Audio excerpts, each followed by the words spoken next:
Hi everyone, how are you this evening? I am early again. I know it's only 5:53 and again I'm testing my system to see what's going on. And what I wanted to see is if I needed to actually redo the system again. But I didn't, so instead of shutting off and coming back, I'm just going live now. So anyway, hi everybody, how are you? Hope you're well. I see that we don't have any viewers yet because again, I'm so early. It's only 5:54. So I just wanted to say hi, see how everyone's doing. So this week, we've been talking about pieces of art that kind of stick with us, right? And for me, it's also about the experience of the work as I experienced it in the museum. There's certainly there's pieces of art that have stayed with me from learning about them. But one of the things that I have found, hi Charles, how are you? I'm so glad you're here. Thank you for being early. I'm still figuring out this new system, as you can see. So anyway, what I have found is that it's not just the piece of art that stays with us, it's the experience of the art that stays with us, right? And as you know, I talk about all the time. I do like auto dicks. Good question. I loved your choice, Paul Klee, also, Charles. And I'm going to show viewer choices tomorrow, so I'll certainly get yours in there. Um, I say all the time that art is an experience, and it truly is. And you have to be there and be present with it. And even earlier this week, when I saw the Kerry James Marshall, remember we're all social distancing right now, the museums are closed. I saw it on David Swarner's website, and it still was a major experience for me in seeing it. So normally I would say it's the experience that we have in the museums, and that's why it's so important to go to museums, and that remains. It is very, very important to go to museums and to galleries and such. But also in this time frame, we have to open up our way of thinking and think about looking at it, and everybody here has looked at art through SMART for a long time. And so I'm understanding now that these pieces can stay with us in a different way from when not just with museums. That's what I'm trying to say. My lighting is completely different also today, and so is my background. So I'm trying to think, what does this look like? Is that Jean that I see here? I hope. Jean Faber, thank you for joining. Okay, and Jean, you'll tell me how this background looks, because I can't tell. My light, my new light that I have needs to be charged. Don't know where that is. Yeah, I saw that, Charles, that Hiroshima was 75 years ago today. Extraordinary, extraordinary, an extraordinarily horrific event. Horrific. Jean, how's the background? You want to tell us? Hey, Clyde, how are you? Clyde, I loved the piece that you had shown also, the Caravaggio, right? The Doubting Thomas, one of my favorite pieces. I'm going to show the public pieces tomorrow, so I'll be showing yours as well. It's good to see you here. One of the pieces that stayed with me so much is Orazio Gentileschi's piece. And interestingly enough, you know Orazio Gentileschi, but you may know him because of his daughter, Artemisia Gentileschi. So this is his piece, the Danae. And I'll read you a little bit about the Danae because it's a Greek myth. Yeah. And I saw this at Yale University museum. It was a wonderful summer afternoon. We had decided to take a drive to Yale from New York. It was August. It was mid-August. It was my birthday. And that's the one thing that I wanted to do, was to go up to Yale and see this piece in person. And it was impossible to take your eyes off of. And I think what made it impossible was the gold in the piece. Those gold coins. Actually, I'm just going to flip for 1 second. I want to make the piece larger for you to see. In fact, I think I'm going to even cover myself here on this, because who cares? I'll make myself really small. Yeah, I really want you to see this. Actually, I'm just going to cover the whole screen. Just give me another minute. And it was those gold coins, the way they trickled down, and that little beautiful angel catching the coins and such. So let me transition here. It was magical. It was magical, beautiful, and I never got it out of my mind, that piece of his.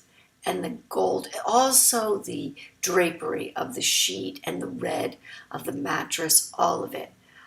I do remember the first painting that ever struck me in a museum, Charles, good question. And it was actually an entire exhibit, and it changed the trajectory of my life. It was Jonathan Borofsky at the Whitney Museum, and I believe it was 1983. I have the book. I still have the book from the museum, the catalog. And you got off the elevator and you walked onto the floor, and everything was just in motion. There was a light on the ceiling, or a light on the wall, and a painting on the ceiling. And the name of the piece was Light Where the Painting Should Be, Painting Where the Light Should Be. There was a ping pong table in the middle everybody was playing on. There were the Chattermen. Everything changed the trajectory of my life. I somehow knew, some way, shape, or form, that there was something here that I hadn't been exposed to before. So yeah, thank you for asking that question. So let me read a little bit about this character. I've heard several different pronunciations of the name, so I hope I got it right. Danae. Let's see. I thought I had it up here. And I thought I had it here. You know, I've had some tech issues this week, as you guys can all see. I don't know why. Whenever they change something without answering it, without telling us, it's really hard. So Danae was a princess of Argos in Greek Peloponnesia, the only child of King Acreus. When her father learned a prophecy that he was destined to be killed by a son of his daughter, he locked Danae away in a subterranean bronze chamber. Maybe it's all that bronze, right? Yeah. Disappointed by his lack of male heirs, the king asked the oracle of Delphi if this would change. The oracle announced to him that he would never have a son, but his daughter would, and he would be killed by his daughter's son. At the time, Danae was childless, and meaning to keep her so, the king shut her up in a bronze chamber to be constructed under the court of his palace. Other versions say she was imprisoned in a tall brass tower with a single richly adorned chamber, but with no doors or windows, just a skylight as the source of light and air. She was buried in this tomb, never to see the light again. However, Zeus, the king of gods, desired her and came to her in the form of golden rain, in which streamed in through the roof of the subterranean chamber and down into her womb. Soon after, the child Perseus was born. That is beautiful. Well, it's a lot of death and destruction, but it's Greek, so yeah. Hi, Arlene, how are you? Good to see you here. Let's see, Clyde says, a couple of years ago in a conversation with my daughter Erica, yeah, I see that, I asked her what was her favorite Italian artist. She said Caravaggio, and I was pleased. Yeah, and you know, I have to tell you, Clyde, when I saw the piece that you chose, the Caravaggio, that you chose also, I'm going to just switch this back and just fix my camera so I can talk to you guys too with this piece. Of course, you know, for me, the Calling of St. Matthew, another piece, change the trajectory, you know. Well, I was on the trajectory, because I was living in Rome and studying at the University of Rome, so I was on the art historical trajectory. But again, just that experience. So I'm with you, absolutely with you on this. So you'll like Orazio because he's about the same time frame, right? Yeah, Arlene, you're dealing with a lot, right? Yeah, Sam, hi, how are you? So good to see you here, Sam Markman. So here's this woman, Danae, in her death chamber, put there by her father, basically, right? This bed is almost like a sarcophagus in many ways, now that we hear the story. And here comes Zeus raining down on her from in her subterranean. And when you see this, has anybody on the feed seen this in person? Again, it was in that Yale exhibit, which Gene will remember. He took me for my birthday, William, Gene, and I. It was such a beautiful show at Yale. The evening before we went out to celebrate my birthday, we went to the Carlisle, which we always seem to be at Bemelman's Bar. Best martinis in the city. Arlene, as soon as they get back up and running again, we'll take you. So a night before we went to the Carlisle, and then the next day took a trip to Yale. And the show was amazing.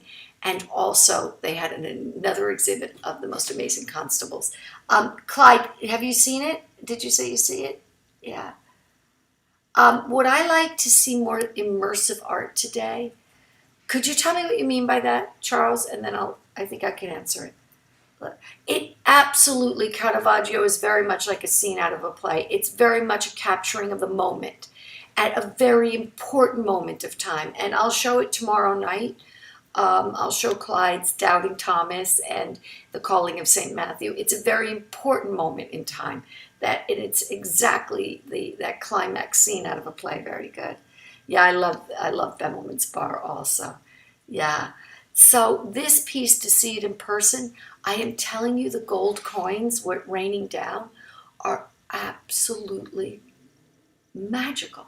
They were magical. I did not, honestly, you guys, I have this hate relationship with Orazio Gentileschi. He kind of, sold his daughter off to be raped and abused. Artemisia Gentileschi, I'm talking about. I mean, she learned from him, but he wasn't like the best father in the world.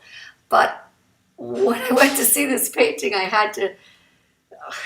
kind of had to put that all aside, you know. Who's Meow Wolf? Am I supposed to know who that? I don't know who that is. Oh. So let me read you a little bit about Orazio Gentileschi. I don't know why pieces stay with us. It could be, that's the beauty of art. It meets you where you are, and you meet it where you are. That's why we can continue looking at the same pieces year after year, decade after decade, because it's a universal story, and we change, and we see ourselves, we look at art and we remember, we remember who we were when we first saw it. We see who we've become in so many ways. It's a mirror. I mean, it's so much more than that. I don't want to oversimplify it. But if we're talking directly about the impact it has on us, and then we see history, and we can really deep dive into that. So Orazio Gentileschi was an Italian painter born in Tuscany. He began his career in Rome, painting in the Mannerist style, much of his work consisting of painting the figures within the decorative schemes of other artists. After 1600, he came under the influence of the more naturalistic style of Caravaggio. He received important commissions in Fabriano and Genoa before moving to Paris to the court of Maria de' Medici. He spent the last part of his life at the court of Charles I of England, and he was the father of painter Artemisia Gentileschi. Much of Gentileschi's early work in Rome was collaborative in nature. He painted the figures of Agostino Tassi's landscape. Now, this is the thing. Agostino Tassi was the artist who raped Artemisia Gentileschi. And it was such a vicious and brutal crime that at this time Artemisia, well, her father, together with Artemisia, went to court. Excuse me, let me close my door. There's a lot of noise in the other offices. Went to court in order to avenge her, and she lost in court. It was just brutal. It's just brutal, and the court records are still there today. And possibly in the great, he also did the Great Hall of the Quirinale Palace. It is spectacular, although some authorities ascribe it to a different artist. He also worked in churches of Santa Maria Maggiore, one of my favorites, San Giovanni in Laterno, which is actually the, San Giovanni in Laterno is the cathedral of Rome, where the bishop is. So, hey Leslie, how are you? Good to see you. Okay, so let's see. Oh, it's a big immersive art company. Yeah, I don't know it. I don't know it, Charles. So, yeah. With me, I saw so much art while living in Italy. Yeah, same with, I was young. Only now am I starting to appreciate the opportunity. That's okay, Clyde. You're still young. Number one, you're still young. Number two, that's what's so beautiful about traveling and seeing art. I never think, oh, I went to Paris when I was so young, or Switzerland or whatever. It's still in me. I did do it when I was younger, right? And we'll do it again, but it's still in us, and that's the beauty of it. So that's great. Yeah, these paintings do seem alive. There's a tremendous amount of life to them. Leslie, how are you doing? It's so good to see you here. So this is one of those fabulous paintings. And it was a wonderful day. Yeah. And that gold pouring down is just something. And there are paintings truly that you do have to see in person, right?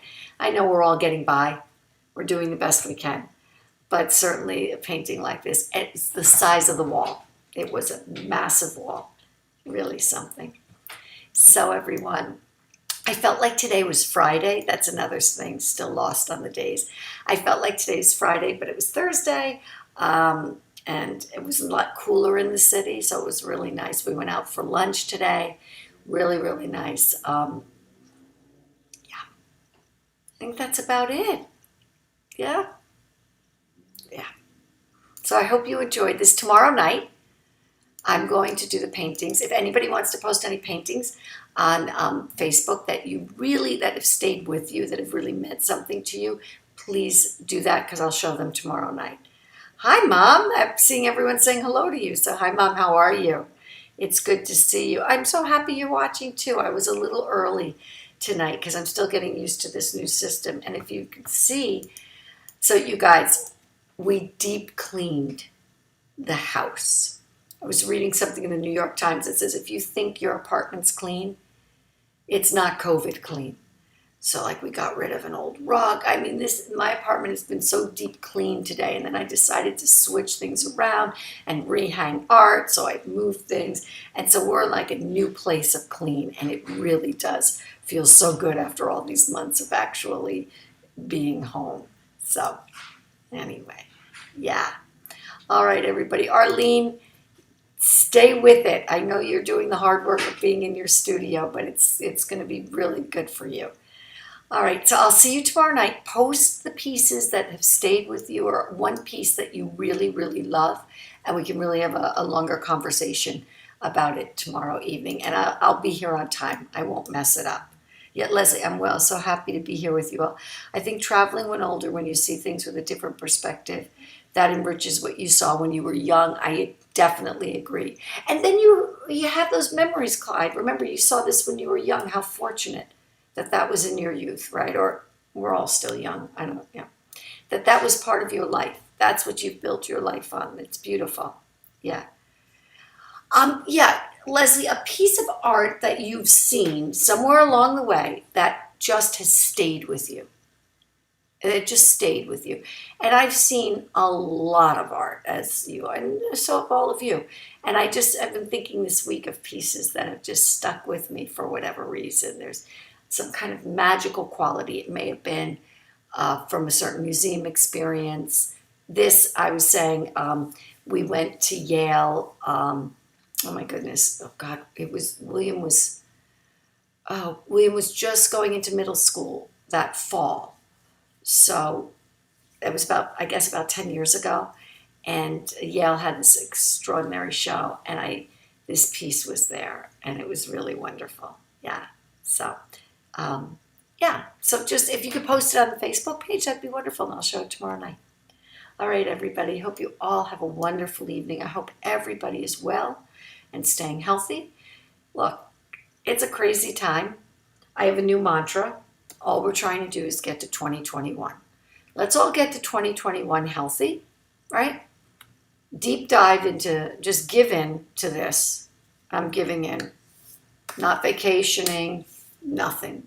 Giving in. This is where we are. Just going to keep working hard to get to the next place, the perfect storm. We'll get to 2021 and we'll be in a new place. Yeah.